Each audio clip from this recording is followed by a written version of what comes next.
Larry Braz, host of One Life to Play. Hey, I just got done playing some of The Walking Dead, the game, episode 1, and it blew my mind. It is a pretty well put together game from Telltale.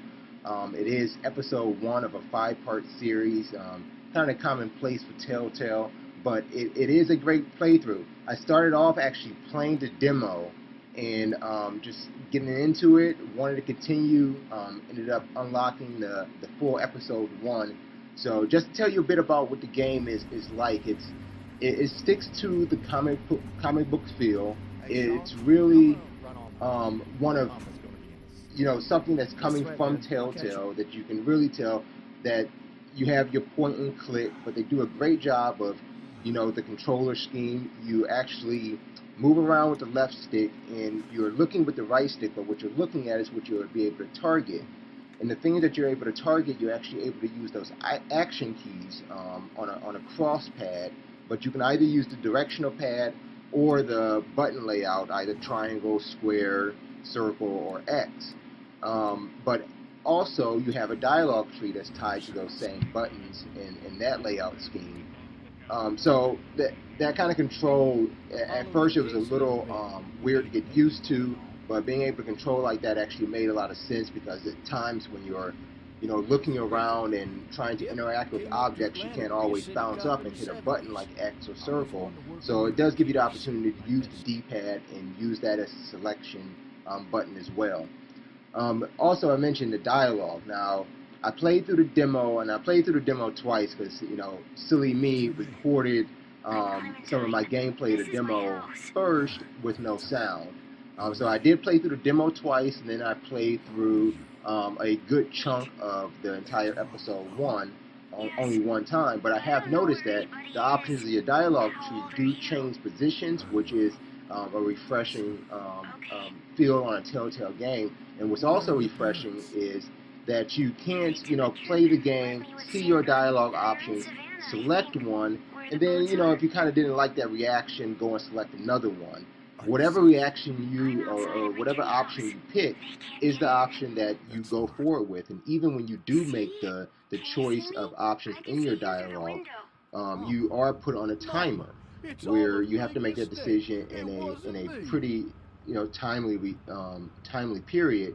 And there are some dialogue moments where the timer winds down faster or wind down slower if the game feels that you may want to take a little bit more time with a decision like that. So mostly major decisions do go a bit slower in the time, but rapid decisions, trying to get the game paced nicely, those decisions do have to be made pretty fast. To hope that we can go back to our jobs soon, Lee.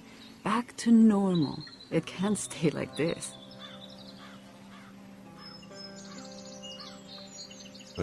Yeah, my mistake. We'll all be home soon. But overall, the decisions and the dialogue of the game are sound. You could tell, obviously, it's doing two things at once. I mean, this is Telltale, and they're telling a story. It's what Telltale Games has done. It's what that studio is, in my mind, known for. But then you mix into that a story and a narrative such as the Walking Dead series, and the two combined, and I think just in this chunk of the episode 1 that I played, it's a really nice marriage of storytelling and delivery in an interactive sense. So that's really what I would say my first impression is just that coupling of the storytelling and the interactivity and the gameplay style. It really works. Like I said before, you might know The Walking Dead from either the television series or the comic book series, but it keeps close line to the comic book look and feel of the dialogue, along with the look of the characters and the cel-shaded graphics. But it's really nice to look at, whether you used to playing Telltale games before, or you really wanted something more realistic or ultra realistic in terms of a zombie game, which I'll get to in a second. But when you in terms of looking at the game, it's really something great to behold, and it's fun to interact with, especially when you realize that there's a lot of points on on the screen that you can go interact with, a lot of conversations you can have. So it really does, get into the story, delve into how you met your characters, get some background, and I love how they integrate that background giving in the story narrative along with their interaction. It's up to you to go talk to characters, people that are in your group. But when you do go and talk to them, you kind of find yourself wanting to stay and continue to learn more about them and learn their story. So I give them props for that. I hope that kind of stuff continues in the later episodes. And what I really don't look forward to is knowing how slow-paced episode 1 has been thus far. I don't want them to get to the end in episodes 4 or 5 and really try to rush to wrap it up. Telltale, if it has to go to episode 6 and you need to call the crew back in and get your developers back and some more artwork, do it. Don't rush this story. You've done a great job in keeping a nice, steady pace here in episode 1. I'm not sure if it's, I'm pretty sure it's something that, is inherent in the series, but the characters and the dialogue does a great job at not referencing the baddies as zombies. They use the word monsters or exactly what the title is, The Walking Dead, and you will almost think that, the way this interaction occurs in the game, that somebody's going to blurt that word out at some point in time, but they've done a great job of keeping away from it.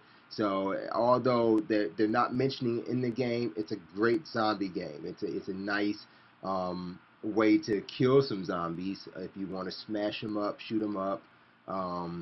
You're not getting that rapid succession of action, but the action that you do get is pretty satisfying, and believe me, it's satisfying.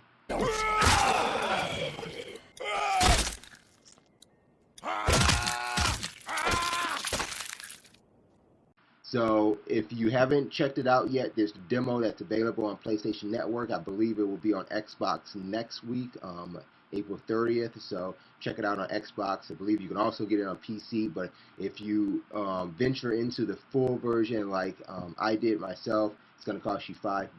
You can go ahead and drop 20 now and basically get a free episode. You get the 5-episode season pass for $19.99 on PlayStation Network right now. Nice to work in nice round numbers monetary wise in PlayStation Network, but for $20 you get the whole season and you're pretty much guaranteed to play through the summer. It is 1 episode a month. We'll see how great they stick to that schedule, but you've got a summer's worth of content right there for $20, $25 if you buy it episode by episode. Maybe they'll lower the prices once they get later on in the season, but we'll see. Until next time, this is Larry Braz with One Life to Play. Game on.